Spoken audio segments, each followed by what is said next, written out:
우리 다 같이 일어나셔서 하나님께 예배하시겠습니다.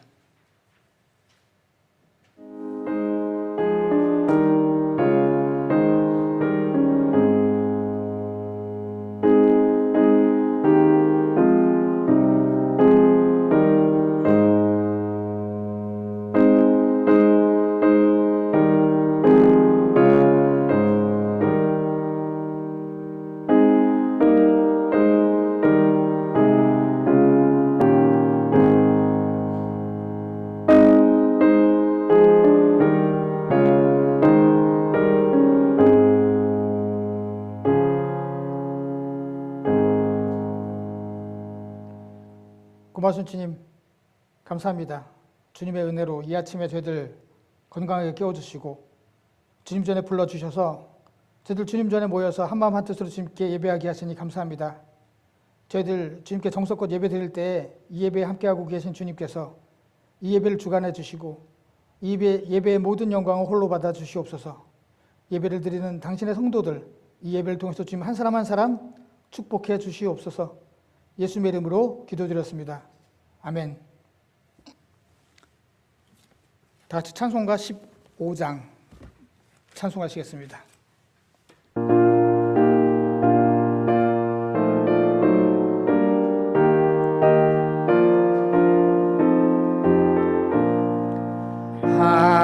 하나님의 크신 사랑 하늘에서 내리사 우리 맘에 항상 계셔 온전하게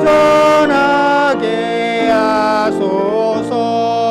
우리 주는 자비하사 사랑 우아하시니 두려워서 떠는 자를 구원하여 주소서. 걱정 근심 많은 자를 성령 감화하시며 복과 은혜 사랑받아 평안하게 하소서.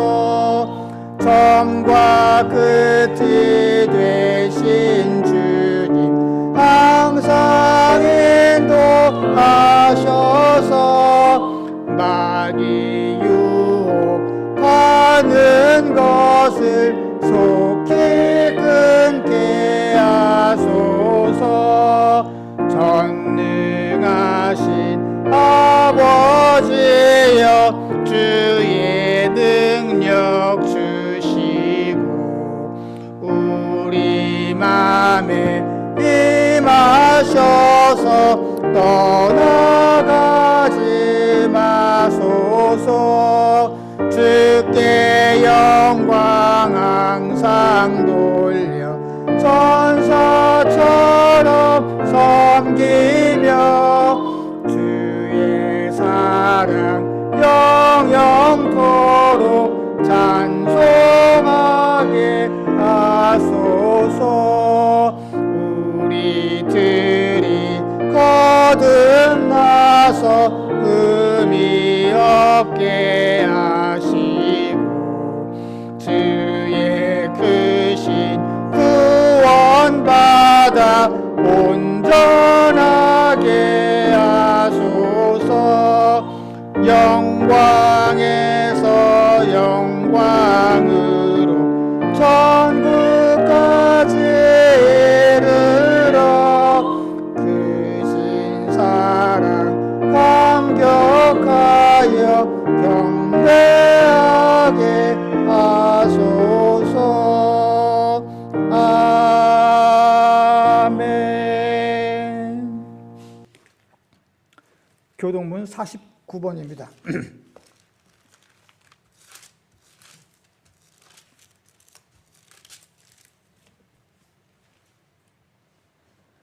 하나님이여 내 마음을 정하였사오니 내가 노래하며 나의 마음을 다하여 찬양하리로다. 비파야 수구마 깰지어다.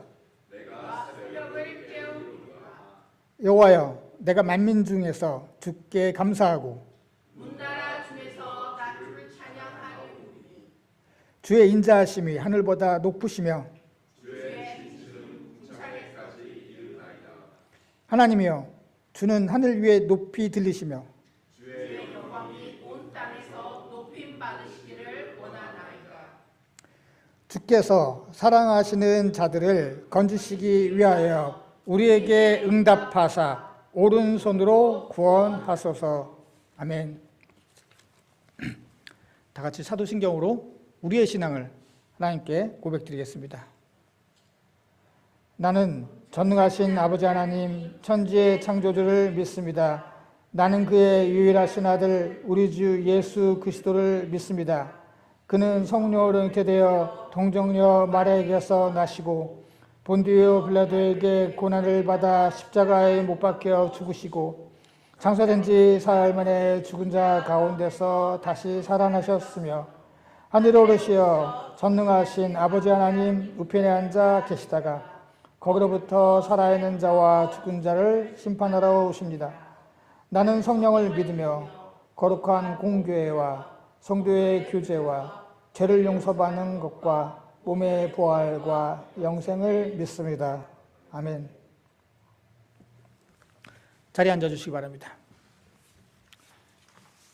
이 시간은 지난 한 주간 동안 지었던 우리의 죄를 회개하고 우리의 기도의 제목을 알리는 귀한 시간입니다.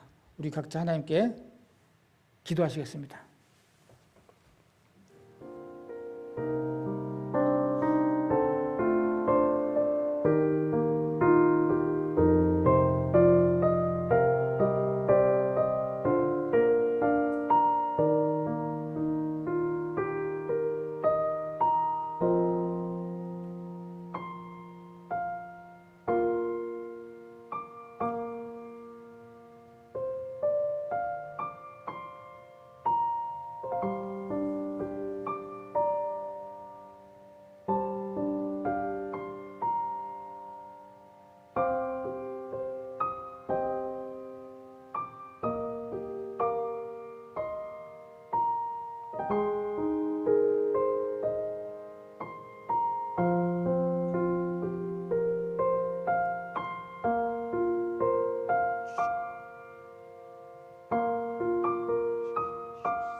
고마신 주님, 지난 한 주간 동안도 저희들 홀로 두지 아니하시고 주님께서 한 사람 한 사람 특별하게 저희들을 지켜주시고 인도해 주시고 함께해 주시니 주님 감사합니다. 저희들 주님의 크신 은혜 가운데 지난 한 주간 동안 살았는데 우리가 주님의 은혜를 깨닫지 못하고 나 홀로 살아가는 것처럼 살아갔던 우리들의 죄 많고 어리석었던 모습을 이 시간 깨닫고 주님 앞에 회개의 기도를 드렸습니다. 저희들을 불쌍히 여겨주시고 용서해 주시옵소서. 또한 아버지 하나님, 저희들 기도의 제목도 아렸습니다. 우리의 형편을 누구보다도 더 잘 아시고 우리의 앞길까지도 알고 계신 주님께서 가장 좋은 것으로 응답해 주시고 좋은 길로 인도해 주실 때 주님께서 인도하시는 그 길이 우리의 생각과 다를지라도 오로지 선하신 주님만을 믿고 의지하는 저희들에게 하여 주시옵소서. 이 시간 또한 주님의 말씀을 드리려고 합니다. 주님 말씀해 주셔서 전하는 자나 듣는 자 모두가 다 주님의 말씀으로 새롭게 깨닫고 그 말씀대로 따라 살아가기에 부족함이 없는 저희들로 삼아 주시옵소서. 예수님의 이름으로 기도드렸습니다. 아멘. 다 같이 찬송가 369장 찬송하시겠습니다.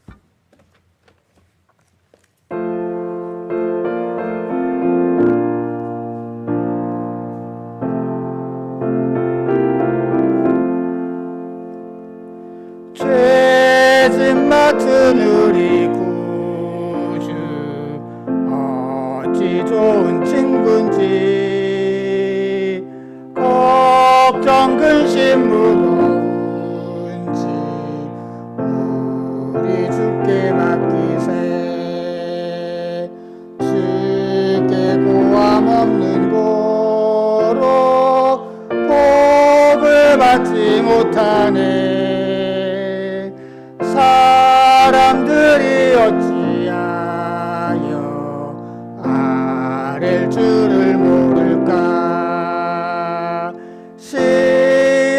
걱정 모든 괴로움 없는 사람 누군가 부질없이 낙심 말고 기도드려 아뢰세. 이런 진실하신 친구 찾아볼 수 있을까? 우리 약함하시오니 어찌 아니하릴까? 근심 걱정 무거운 짐 많이 진 자 누군가? 피난처는 우리 예수 주께 기도드리세. 세상 친구 멸시하고 너를 조롱하여도 예수 품에 안기어서 참된 위로 받겠네. 아멘.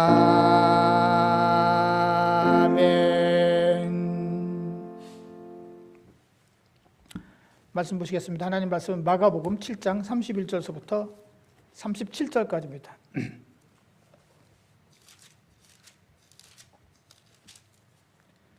마가복음 7장 31절서부터 37절. 저와 여러분이 한 절씩 교독하겠습니다. 예수께서 다시 두로 지방에서 나와 시돈으로 지나가고 데가볼리 지방을 통과하여 갈릴리 호수에 이르시매 사람들이 귀먹고 말 더듬는 자를 데리고 예수께 나와 안수하여 주기를 간구하거늘. 예수께서 그 사람을 따로 데리고 무리를 떠나사 손가락을 그의 양 귀에 넣고 침을 뱉어 그의 혀에 손을 대시며 하늘을 밀어 탄식하시며 그에게 이르시되 에바다 하시니 이는 열리란 뜻이라. 그의 귀가 열리고 혀가 맺힌 것이 곧 풀려 말이 분명하여졌더라. 예수께서 그들에게 경고하사 아무에게도 이르지 말라 하시되 경고하실수록 그들이 더욱 널리 전파하니. 함께 읽겠습니다. 사람들이 심히 놀라 이르되 그가 모든 것을 잘하였도다. 못 듣는 사람도 듣게 하고 말 못하는 사람도 말하게 한다 하니라. 아멘. 자리에 앉아주시기 바랍니다. 함께 예배하시는 모든 분들 주님의 이름으로 축복합니다. 저희들 성경은 하나님의 말씀이죠. 그래서 성경을 통해서 우리는 하나님을 만나게 되고 그리고 하나님의 뜻이 무엇인지 깨닫게 됩니다. 하지만 동시에 우리는 성경을 통해서 우리들을 만나기도 해요. 제자들의 모습을 통해서 우리를 만나기도 하고 바리새인의 모습을 통해서 우리를 만나기도 하고 때로는 헤롯 왕을 통해서 우리를 만나기도 하고 성경에 등장하는 그 수많은 사람들을 통해서 우리들 자신의 모습들을 만나기도 됩니다. 그래서 제가 예전에도 말씀드렸듯이 요즘엔 그 얘기를 잘 안 하는데 우리가 성경을 읽을 때 성경은 오히려 우리들을 읽는다는 말씀을 드린 적이 있어요. 성경은 능동적으로 읽히는 책이 아니라 우리를 읽어버리는 책이다. 그래서 우리를 깨닫게 만드는 책입니다. 오늘 말씀은 귀 먹고 말 못하는 사람을 고쳐주시는 말씀이에요. 그런데 오늘 저희들 31절에 보면 데가볼리라는 말이 나와요. 원래는 정확히는 데가볼리에 있는 갈릴리 호수 혹은 바다에서 일어난 일이에요. 그런데 이게 장소가 어딘지 알 수가 없어요. 원래는 데가볼리라고 하는 게 원래 데카거든요. 우리 데케이드 영어로 할 때 10이라는 뜻에서 10, 데케이드 할 때. 그러니까 볼리는 폴리스거든요. 폴리스. 10개의 도시들이라는 뜻이에요. 10개의 도시들에 있는 갈릴리 호수. 어딘지 알 수가 없어요. 10개 도시가 어디야 도대체. 그러니까 지역도 불특정하고 오늘 이 귀먹고 말 못하는 사람이 이름도 없고 이 사람이 유대인인지 이방인인지조차 알 수가 없어요. 왜냐하면 갈릴리 지역에는 이방인과 유대인이 서로 섞여서 살았던 지역이었어요. 그래서 이 사람이 이방인일 수도 있고 유대인일 수도 있어요. 그래서 이 사람에 대해서 정체를 알 수가 없죠. 왜 그럼 좀 자세히 좀 쓰지. 마가복음 기자가 어느 지역이다. 우리가 좀 이해하기 쉽게 이 사람이 누구였더라. 이렇게 쓰지. 일부러 그렇게 쓴 거죠. 그렇게 쓸 때는 무엇이냐. 어느 지역에 있든 그 사람이 누구든 다 이 사람이 될 수가 있다. 이 사람 우리가 한국에 있는 어떤 사람이든 미국에 있는 어떤 사람이든 혹은 뭐 다른 어떤 지방이나 나라에 있던 어떤 사람이든 모두가 다 이런 사람이 될 수가 있다. 혹은 이런 사람이 있다. 라고 말씀하고 있는 거죠. 모든 지역에 그 누구도 이 사람이 될 수 있다는 것을 암시하면서 오늘 말씀을 시작을 합니다. 오늘 말씀은 전형적인 치유의 말씀이에요. 예수님께서 병자를 고쳐주시는 말씀이에요. 그런데 이제 오늘 말씀은 마가복음에 기록되어 있는데 특징은 뭐냐면은 오늘 저희들 읽었듯이 고쳐주시는 그 치유 과정 자체에 주목을 해요. 그걸 자세히 뭐 침을 바르고 뭐 손가락을 뭐 귀에다 막 쑤셔 넣고 이런 말씀이 나온단 말이죠. 그러면서 자세히 말씀을 기록하고 있어요. 그냥 예수님께서 에바다라고 하고서 했더니 그 사람이 뭐 귀가 열리고 뭐 말을 잘하더라. 이렇게 해도 문제는 없는데 그 과정을 자세히 기록하고 있다는 거죠. 즉 오늘 그 과정에 우리가 초점을 두고 말씀을 읽어야 된다라고 하는 뜻이에요. 예수님께서 병자를 고쳐주신 게 너무 많죠. 이 성경 속에. 그런데 또 성경 속에 어떨 때는 고쳐주시는 그 말씀은 되게 짧은데 그 뒤에 나중에 어떤 뭐 문제거리가 생겨가지고 막 그 문제로 논쟁을 하고 그런 일들이 더 되게 많거든요. 그런 예가 뭐냐면은 그 요한복음 9장에 어떤 사람, 눈먼 사람이 있는데 예수님께서 그 사람을 고쳐주셨어요. 근데 그때가 안식일이었어요. 그래서 그 사람도 이 사람은 날 때부터 눈먼 자였는데 그 사람을 데리고서 바리새인한테 갔더니 너 고쳐주는 사람이 누구냐? 왜 안식일에 너를 고쳐줬냐? 네가 정말로 눈먼 게 맞냐? 거짓말하는 거 아니냐? 그래서 부모한테 데려가서 뭐 이 사람이 정말로 그 사람 부모한테 데려가서 이 사람이 정말로 눈먼 사람이 날 때부터 눈먼 사람이 맞냐? 뭐 이런 거 물어보고 야 그러면은 너 안식일에 고친 걸 보니까 이 사람은 분명히 죄인이다. 안식일에 일하는 사람은 죄인이기 때문에 이 사람이 뭘 했든지 간에 널 고쳐준 사람은 죄인이야. 그러니까 이 사람이 난 뭐 그 사람이 죄인인지는 아닌지 그걸 모르고 그 사람이 분명히 나를 고쳐줬어요. 이러면서 막 이야기가 길어져요. 그러면서 결국은 뭐 안식일의 주인은 예수님이시고 또한 진짜로 눈먼 사람은 예수님을 죄인 취급하는 그런 바리새인이다라는 그런 메시지를 이끌어내거든요. 고쳐주셨다는 그 자체보다는. 또 우리가 뭐 예전에 그 38년 된 중풍병자를 지붕을 뚫고서 친구들이 내려놓잖아요. 예수님께서 내 죄가 사하졌다 말씀하니까 거기 있는 사람들이 수근수근대면서 야, 저 사람이 하나님을 모독하네. 죄를 용서하는 건 하나님만 할 수 있는데 저기가 뭔데 죄를 용서해줬다고 그래? 예수님께서 그 마음을 아시고서 너희들 죄 용서함을 받았다는 게 쉽냐? 아니면 이 중풍병자한테 일어나서 걸어가라 하는 게 더 쉽냐? 이렇게 물어보죠. 우리가 옛날에 말씀 나눴던 거예요. 이거. 사람들이 보기에는 죄 용서받았다가 더 쉬운 것 같아. 왜냐면 그건 증거가 없잖아. 아무한테 가서 그냥 너 죄 용서받았어? 그러면 뭐 보이지는 않으니까 되게 쉬운 것 같아. 근데 정말로 중요한 건 죄 용서함 받은 거죠. 예수님께서 그 말씀하고 있는 거예요. 죄 용서함 받은 게 더 어려운, 더 귀한 건데 사람들은 그 사람이 나 걸어가니까 그제서야 와 대단하다 박수 친단 말이죠. 사실은 죄 용서함 받은 게 더 큰 은혜인데 그러므로 말미암아서 우리에게 말씀해 주시는 것이 우리는 다 모두가 그리스도를 통해서 죄 용서를 받았으니 이 38년 된 중풍병자가 나은 그 병이 나은 그 감격보다 우리는 더 큰 감격으로 살아가야 된다는 말씀을 해주고 있는 거예요. 그러니까 그런 치유 과정보다 그 뒤의 이야기를 통해서 다른 메시지를 줄 때가 되게 많거든요. 그런데 오늘은 치유에 집중하고 있다 라고 하는 거죠. 오늘 32절에 보니까 귀먹고 말도 듣는 자를 데리고 왔다고 말씀하고 있어요. 자, 일단 말도 듣는 자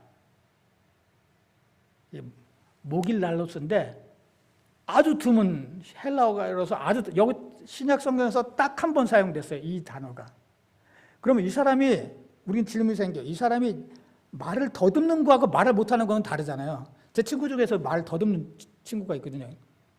엄청 똑똑한 친구고 공부도 엄청 잘하는데 말을 더듬어서 바보인 줄 알아, 사람들이.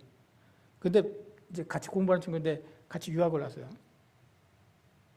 그런데 그 친구가 페이퍼 한번 쓰면 교수들이 감탄을 해요. 그 페이퍼를 보고서. 근데 그 친구가 말을 못하는 게 아니라 말을 하거든요.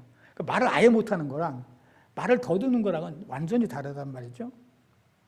그런데 여기서 모길 날로스라고 하는 말이 처음 한 번 딱 쓰였기 때문에 이게 말을 더듬는다는 뜻인지 아니면 말을 못한다는 뜻인지 구분이 잘 안 가요.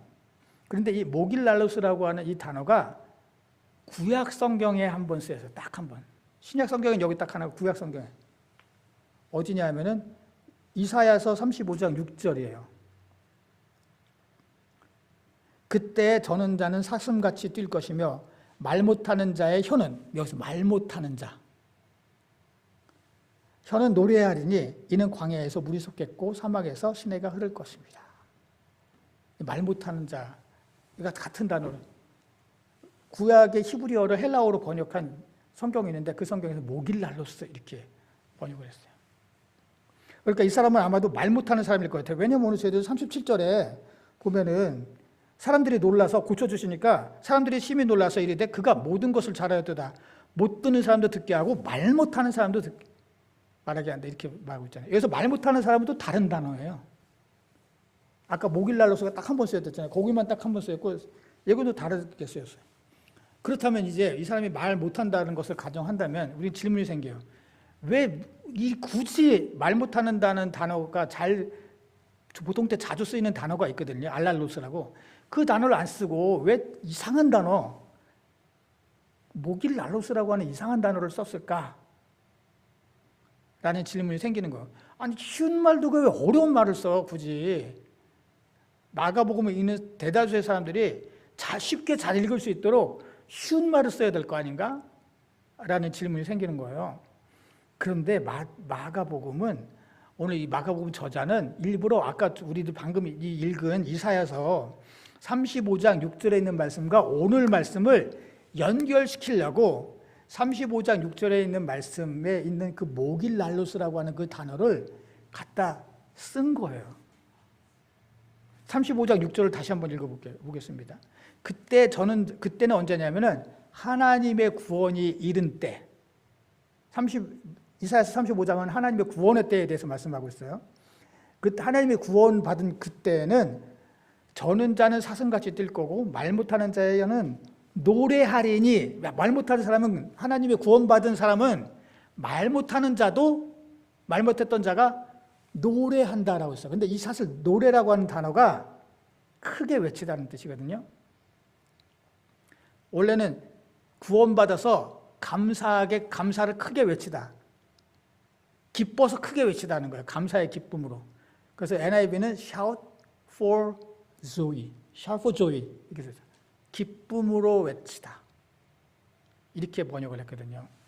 그러니까 무슨 뜻이냐? 말 못하는 자는 원래는 하나님의 구원받은 사람, 내가 말을 못했어 예전엔. 그런데 하나님의 구원을 받으면, 이제 예수 그리스도의 구원을 받으면 그 구원에 감사해서 그 구원의 노래, 구원의 감격, 그 복음, 하나님의 능력을 크게 외치고 다닌다라고 하는 그런 뜻이에요. 그런 뜻으로 본다면 오늘 말 못하는 사람은 어떤 사람이냐면 혀가 완전히 장애가 있어서 말을 아예 못한다는 뜻도 물론 되지만 그 의미는 복음을 전하지 않는 사람, 감사의 감격이 없어서 감사하지 못하는 사람, 죄의 고백을 하지 못하는 사람, 말로써 하나님께 감사하고 우리가 복음의 증인이 되는데 복음의 증인으로서 증인의 그 하나님의 말씀을 증거하지 못하고 내가 죄인인데 내 죄를 하나님 앞에 고백하지 못하는 그러한 사람들을 바로 말 못하는 자다라는 말씀을 암시하기 위해서 일부러 이 어려운 단어를 마가복음에서 쓰고 있는 거예요. 야, 이 단어 왜냐하면 그 사람들 예전 사람들은 구약을 다 거의 다 외우고 있었거든요. 그래서 이 어려운 단어를 딱 들었을 때, 이 단어는 되게 안 쓰이는 단어인데 이사야서 35장에 있던 그 단어인데 딱 한 번 쓰인 그 단어인데 하면서 이사야 35장을 이렇게 떠올리게 만들려고 이렇게 쓰고 있다는 것이죠. 그렇죠. 우리는 예수님께서 승천하시기 전에 우리에게 뭐라고 말씀하셨어요? 내 증인이 되라. 사도행전 1장 8절. 예수님께서 제일 마지막에 승천하시기 전에 남긴 말씀이에요. 오직 성령이 너에게 임하시면 너희가 권능을 받고 예루살렘과 온 유대와 사마리아와 땅끝까지 이르러 내 증인이 된다. 예수님께서 마지막에 누가복음 24장 48절에서도 마지막에 승천하시기 전에 너희는 이 모든 일의 증인이라 는 말씀을 하고 있어요. 그럼에도 증인인데 증인되지 못하는 삶, 회개의 고백이 없고 감사의 고백이 없고 복음의 증인이 되지 못해서 그냥 그리스도에 관해서는 입 다물고 살아가는 자가 바로 말 못하는 사람이다. 그렇다면 이 사람이 누구나 다 될 수 있다고 아까 말씀을 드렸는데 나로 대입을 해보면 우리들 자신으로 대입을 해본다면 그러면 우리는 과연 말을 하는 자인가 말 못하는 자인가? 나 자신은 현재 말을 하는 자인가 말을 못하는 자인가? 넌 누구니? 라고 묻고 계신 거예요. 도대체 넌 누구니? 32절에 귀먹은 자라고 말씀하고 있죠. 이 귀먹은 자도 당연해요. 예수님께서 이미 마가복음 7장에 읽었지만 4절에서 말씀하셨어요. 씨 뿌리는 자의 비유를 통해서 귀먹은 자가 누군지에 대해서 말씀하셨어요. 이 앞에서 마가복음 4장 8절 9절 우리 씨 뿌리는 자의 비유 다 알잖아요.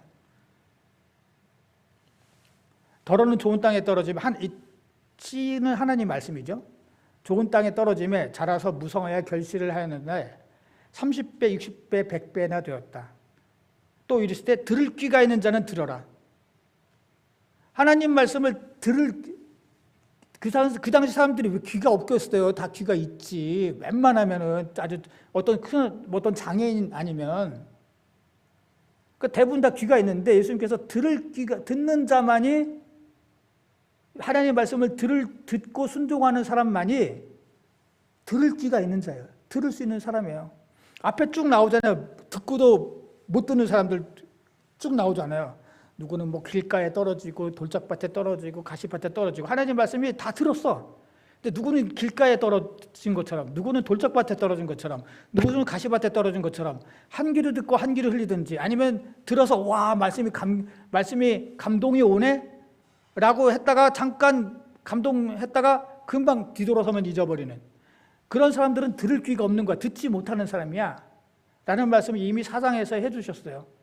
듣는 사람은 하나님의 말씀이 옥토밭 같아서 떨어져서 그 말씀으로 열매를 맺는 사람들. 다시 말해서 그 말씀을 듣고 순종하며 쫓아 살아가는 사람들. 그 사람이 듣는 사람들이에요. 따라서 우리는 듣는 귀가 있는가라는 거죠. 특별히 오늘 말씀 바로 앞에는 수로보니게의 여인이라는 한 여인이 있어요. 그 여인이 예수님 앞에 와요. 예수님께 와서 우리 딸이 귀신이 들렸는데 집에 있는데 좀 와서 좀 고쳐주십시오 막 그래요. 근데 수로보니게 여인은 이방 여인이에요. 그러니까 예수님께서 야 자녀들에게 줄 떡을 개한테 던져주는 사람이 없다. 얼마나 기분 나빠요. 그 당시에 개는 우리도 지금 요즘도 우리나라 말 중에 심한 욕 중에 하나가 개 XX잖아요. 그 당시 사람들도 개는 굉장히 개를 비유하는 건 굉장히 수치스러운 일이었어요. 그러니까 이 여인이 기분 나빠서 그래 아이고 진짜 대단하시네. 그래서 그냥 갈 수도 있었는데 이 여인이 그렇지 않았어요. 그래도 자녀들이 먹다 떨어진 부스러기는 개들도 먹을 수 있지 않습니까? 예수님께서 맞다. 내 딸이 낳았으니까 가라. 이렇게 말씀하세요. 그럼 이 여인 입장에서는 못 믿을 수가 있어요. 충분히 못 믿을 수 있겠죠. 이 사람이 아까 내가 고쳐달라니까 귀찮은 듯이 뭐 개 어쩌고 저쩌고 하는데 뭐 와서 고쳐달라는데 와서 고쳐주는 게 아니라 그냥 났으니까 돌아가 라고 하는데 돌아갔다가 안 났으면 어떻게 뭐 예수님이 그 동네에 사시는 분도 아니고 또 딴 데로 이동할 텐데 어떻게 쫓아다녀 예수님? 어떻게 어디서 찾아? 귀찮아서 날 그냥 내보내려고 야 났으니까 가 라고 하는 거 아닐까? 라고 생각할 수도 있었는데 이 여인은 그 말씀을 믿었어요. 그리고 돌아갔더니 나았죠. 그래서 마가복음 7장 29절 30절 예수께서 이르시되 이 말을 하였으니 돌아가라 귀신이 내 딸에 의해서 나갔는지라 하시매 여자가 집에 돌아가 본즉 아이가 침상에 누워있고 귀신이 나갔더라.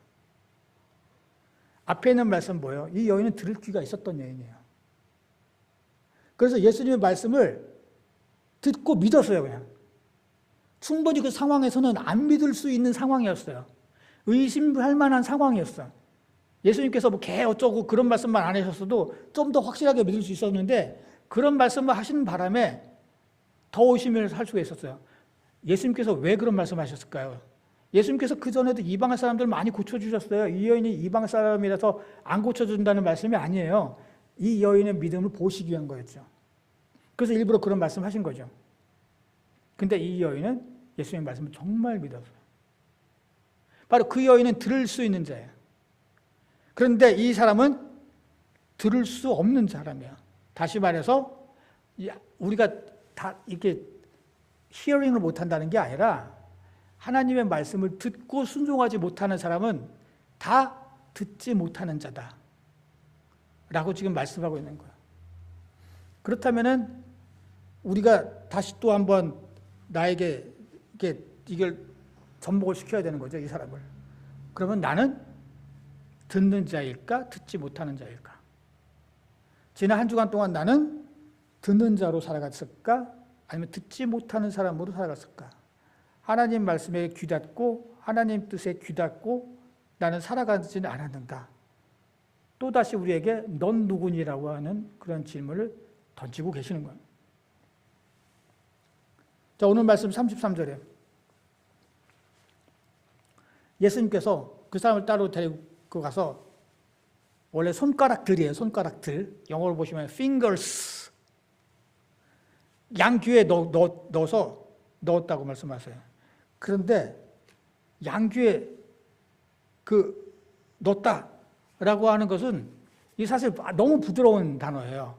근데 양귀에 넣었다니까 이렇게 넣어가지고 살짝 꽂은 거라고 생각하는데 원래 그렇지 않아요. 발로라고 하는 이 헬라어는 그물을 던질 때 던지다 혹은 찌르다, 쑤시다 이런 말이에요. 그러니까 막 손가락으로 막 이렇게 쑤신 거예요. 막 이렇게 엄청 심하게.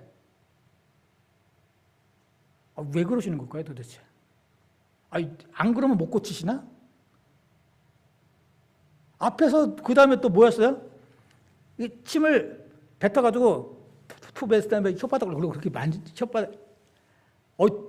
예수님이니까 깨끗하겠지라고 생각해도 조금 비위생적인 것 같은데 라는 생각이 들어요.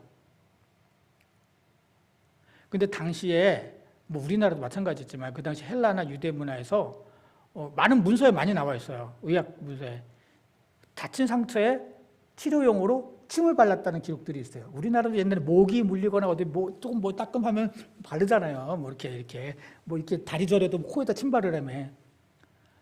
그러니까 침은 치료의 도구로 사용됐어요. 그러면은 예수님께서 왜 이러지? 다 잘못하면은 더 멋있게 그냥 팍 나야지 더 멋있는 거 아닌가? 꼭 손가락을 그렇게 그것도 손가락 들이니까 엄지손가락 집어넣었다 새끼손가락 집어넣었다 이랬다 막 이렇게 쑤셔야 되고 침을 그냥 그 혀에다 덕지덕지 발라야지 낫게 하실 수 있나? 좀 멋있게 못 낫게 하시나? 능력이 없으신가? 지금 그럴 수가 있어요. 또 우리가 생각에는 그렇게 예수님이 고친 게 아니라 침 발랐으니까 난 거지. 귀를 쑤셨으니까 귀에 있는 무슨 귀지가 막고 있다가 귀지가 이렇게 떨어져 나왔나 보지. 예수님께서 능력이 있어서 고친 게 아니라 귀를 쑤시고 침을 바르고 하니까 침 때문에 난 거야. 손가락 쑤셔서 난 거야. 라고 생각하고 그렇게 오해할 수도 있어요. 지금으로 말하면 어떤 사람이 아픈데 약 발라줬어. 그럼 주물러줬어. 그 사람들은 그거는 예수님이 고쳐주신 게 아니라 약 발랐으니까 난 거야. 예수님께서 고쳐주신 게 아니라 마사지하고 주물러 줬으니까 나은 거야 라고 생각할 수도 있다는 거죠. 그런 왜 오해를 받으시게 그렇게 하셨을까? 자, 우리가 아까 말씀드렸듯이 앞에 수로보니게 여인한테는 말씀뿐만 아니라 아예 그 딸을 보지도 않았어요. 예수님께서. 가보지도 않고 보지도 않고 집이 얼마나 멀은지 알 수도 없어요. 그런데 말씀만으로 낳게 하셨어요. 그러니까 무슨 뜻이냐? 예수님께서 능력이 없어서 이렇게 하시는 것이 아니라라고 하는 거죠. 일부러 그렇게 하신다라고 하는 거예요. 예수님의 치유 방법에는 다양한 방법이 사용된다는 것이에요. 때로는 예수님께서 즉각적으로 치유해 주실 때도 있지만 때로는 차츰차츰 진행해 가면서 치유해 주실 때도 있어요. 때로는 예수님께서 정말 기도하니까 금방 그냥 정말로 기적적으로 날 때도 있지만 때로는 현대의학이나 어떤 도구나 사람을 통해서 치유해 주실 때도 있어요. 그 사람이 수술을 하든 그 사람이 약을 먹든 그 사람이 연고를 바르든 모두 주님께서 치유해 주신 거예요. 근데 우리는 그렇게 생각을 안 할 때가 참 많다는 거죠. 막 집회 가고 부흥회 가서 막 목사님이 막 일어나! 막 팍팍 쳐서 막 딱 일어나면 이거는 성령께서 인도하셔. 지난번에 말씀드린 것처럼 성령이 역사하셔서 하나님께서 역사하셔서 고쳐주신 거고 아파서 약 먹고 그래서 내가 막 열이 나고 아파. 두통이 나고 그래서 뭐 해열제 사고 감기약 사서 먹고 나면은 이건 약이 잘 들어서 난 거고 그게 아니에요. 모두가 다 약을 먹었던 뭐 진짜 연고를 발랐던 다 주님께서 우리를 치유해 주신 거예요. 하나님의 능력을 우리가 스스로 제한하지 말아야 돼요. 예수님께서는 지금 그것을 가르쳐 주시기 위해서 일부러 그러시는 거예요. 앞에서는 말씀으로만 치유했지 그런데 지금은 침 바르고 손으로 쑤셔서 치유하시는 거야. 이것도 예수님의 능력이고 이것도 예수님의 방법이야 라고 우리에게 말씀해 주시는 거예요. 따라서 우리가 살아가면서 주님의 능력을 제한하지 말아야 된다. 모두가 다 주님의 능력이고 주님의 은혜예요. 안 믿는 사람에게는 일상이고 평범하고 당연하죠. 그러나 믿는 사람에게는 그것이 은혜이고 그것이 기적이고 그것이 주님의 능력이에요. 그걸 못 보면 이제 아까 말했듯이 보지 못하는 자가 되는 것이고 우리가 거기에 대한 감격과 은혜의 어떤 고백이 없으면 말 못하는 자가 되는 것이고 그런 주님의 음성을 듣지 못하는 사람이 되는 거야. 34절에 예수님께서 물어러 탄식하시고 그에게 이르시되 에바다 아니 이는 열리라는 뜻이다. 에바다 아람어예요. 그 당시 사람들은 헬라어를 썼기 때문에 아람어를 잊어버렸어요. 많은 사람들이. 그리고 마가복음 기록되는 그 시기에는 더욱더. 그래서 번역을 한 거예요.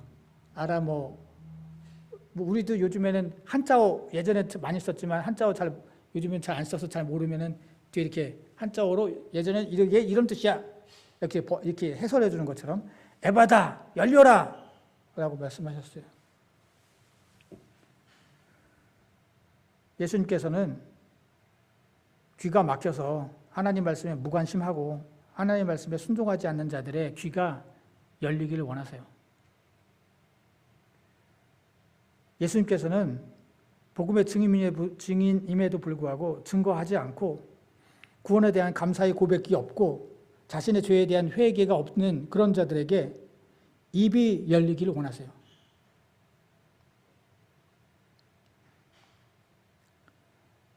귀가 닫혀 있고 말 못하는 사람은 오늘 지극히 수동적이에요. 오늘 32절. 이 사람이 어떻게 예수님께 나오게 됐어요? 사람들이 귀 먹고 말도 없는 사람을 데리고 예수님께 나왔다 이렇게. 그냥 끌려온 것처럼 오늘 말씀 보면 끌려온 것처럼 와요.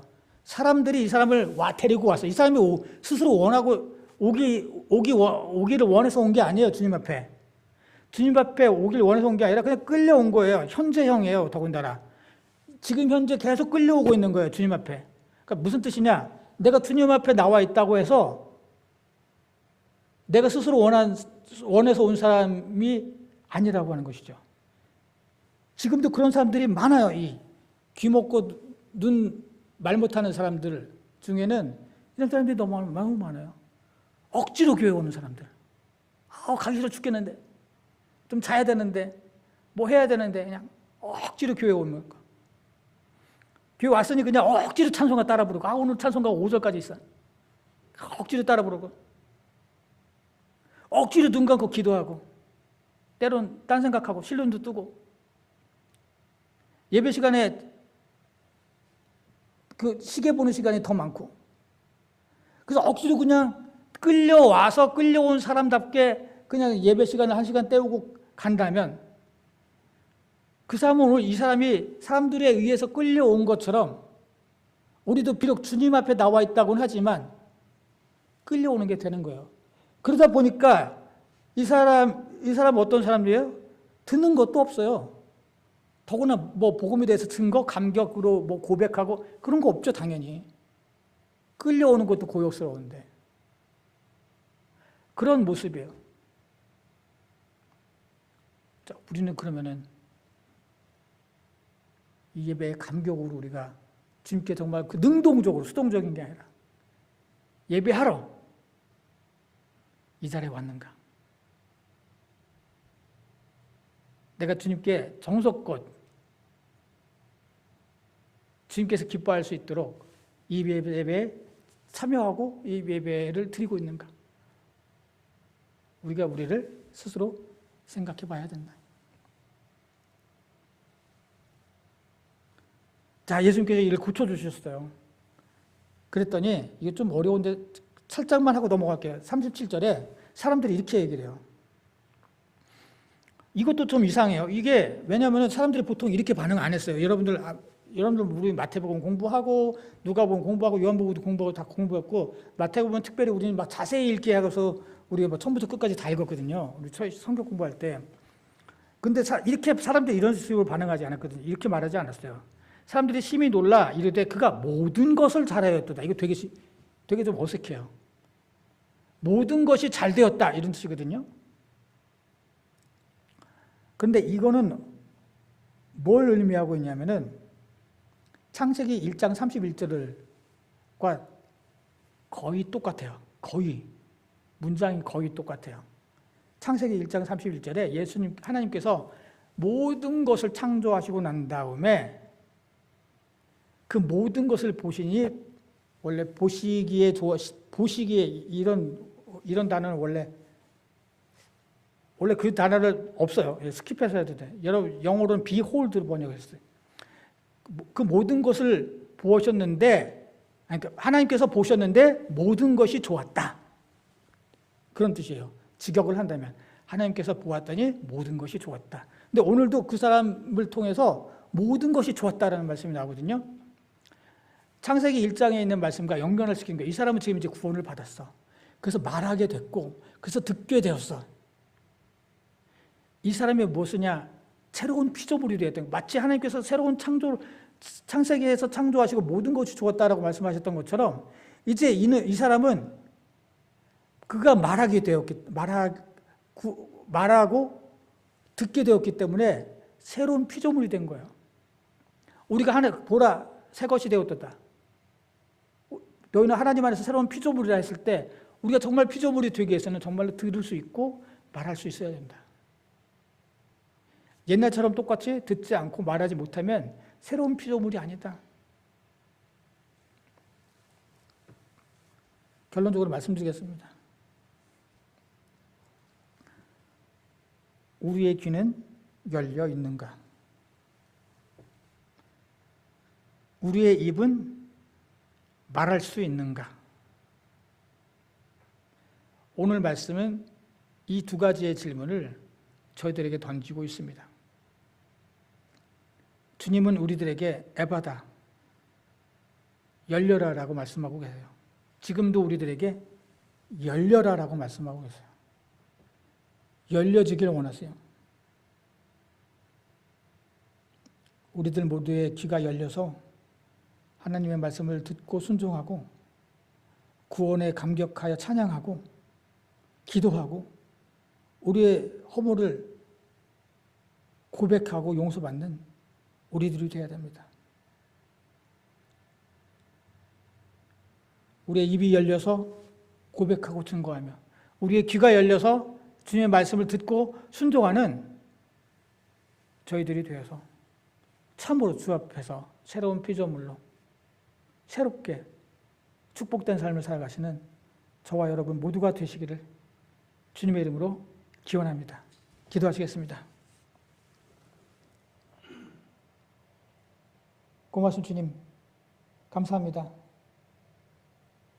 우리 위해서 십자가에 죽으셨을 뿐만 아니라 부활하셔서 승천하시면서 너희들은 나의 증인이다 라고 말씀하셨는데 저희들 입 다문 채 살아가고 있지는 않은가? 주의 말씀을 듣되 길가에 돌짝밭에 가시덤불에 떨어진 사람 그 밭같이 말씀을 듣고 한 귀로 흘려서 모른 채 하고 살아가지는 않는가? 그래서 어느새 우리는 귀 먹고 말 못하는 자가 되지 않았는가? 우리에게 새롭게 말씀해 주시니 감사합니다. 저희들 이제 저희들의 모습을 이제 보았고 깨달았사오니 주님 저희들의 귀를 열어주시고 저희들의 입을 풀어주셔서 우리가 주님 말씀에 순종하며 살아가기에 부족함이 없도록 주님의 증인으로 살아가기에 부족함이 없도록 성령께서 저희들을 도와주시옵소서. 예수님의 이름으로 기도드렸습니다. 아멘.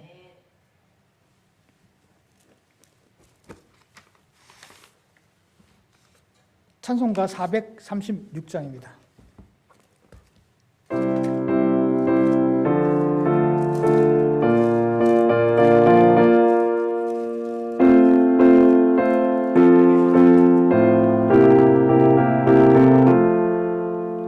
나 이제 주님의 새 생명 얻은 몸 옛것은 지나고 새 사람이로다.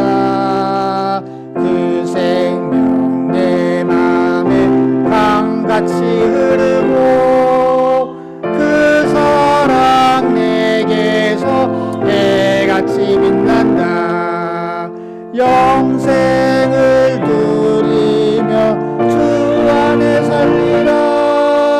오늘도 내일도 주 함께 살리라. 주 안에 감추인 새 생명 얻으니 이전에 좋던 것 이제는 값없다. 하늘의 은혜와 평화를 맛보니 찬송과 기도로 주 함께 살리라. 영생을 누리며 주 안에 살리라. 오늘도 내일도 주 함께 살리라. 산천도 초목도 새 것이 되었고 죄인도 원수도 친구로 변한다. 새 생명 얻은 자 영생을 누리니 주님을 모신 나 영생을 누리며 주 안에 살리라. 오늘도 내일도 주 함께 살리라. 주 따라가는 길 험하고 모르고 찬송을 부르며 뒤따라가리라. 나 주를 모시고 영원히 살리라. 날마다 섬기며 주 함께 살리라. 영생을 누리며 주 안에 살리라. 오늘도 내일도 주 함께 살리라. 아멘. 기도하시겠습니다. 주님을 따라가고 주님과 함께 동행하며 주와 함께 살겠다는 고백으로 감사함으로 주님 앞에 이 예물을 정성껏 바칩니다. 주님 이 예물을 기뻐 받아주시고 주님 뜻대로 사용해 주시옵소서. 이 땅에 살아가는 동안에 이제 눈뜬 자로, 귀 열린 자로, 말하는 자로 저희들 살아갈 때 도우시고 축복하시는 놀라운 주님의 인도를 체험하고 누리며 살아가는 당신의 복된 성도들 되게 하여 주시옵소서. 예수님의 이름으로 기도드렸습니다. 아멘. 인사와 강구 시간입니다. 주변 분들과 인사 나누시기 바랍니다.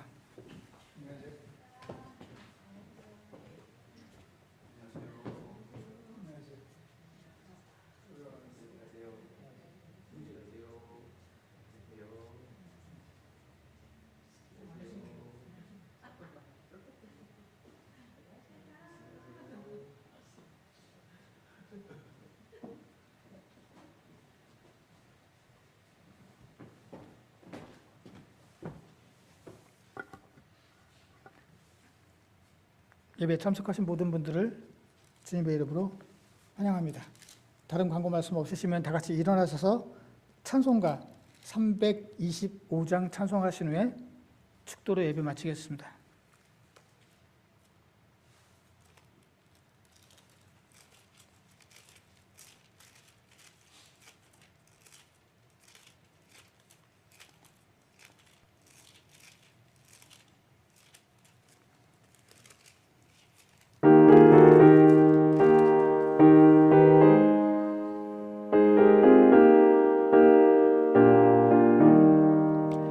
예수가 함께 계시니 시험이 오나 겁없네. 기쁨의 근원 되시는 예수를 위해 삽시다. 날마다 주를 섬기며 언제나 주를 기리고 그 사랑 안에 살면서 딴 길로 가지 맙시다. 이 세상 사는 동안에 주 이름 전파하면서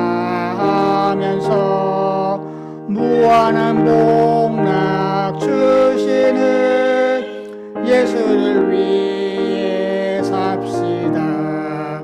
날마다 주를 섬기며 언제나 주를 기리고 그 사랑 안에 살면서 딴 길로 가지 맙시다.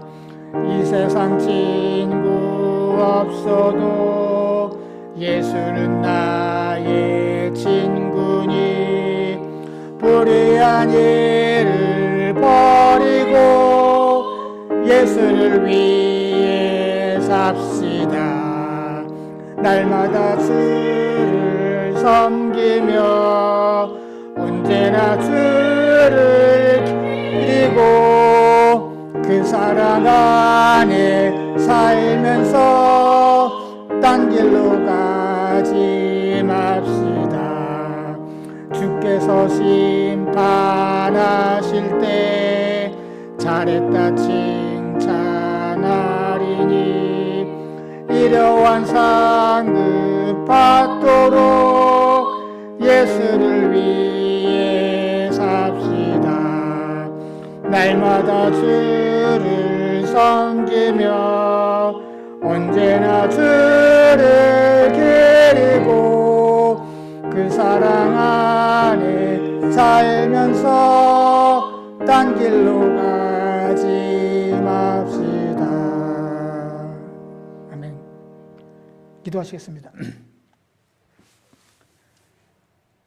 지금은 우리 위해서 십자가에 달려 돌아가신 예수 그리스도의 은혜와 하나밖에 없는 독생자를 우리를 위해서 보내주신 하나님의 무한하신 사랑하심과 우리를 도우시고 역사하시는 성령님의 감화 감동 역사하심이 이제 입이 튀어서 주님의 복음을 증거하고 귀가 열려서 말씀을 듣고 순종하기로 작정하고 돌아가는 모든 성도들의 머리 위에와 그들의 가정과 생업과 그리고 이 교회 위에 영원토록 함께 하시기를 간절히 축원하옵나이다. 아멘.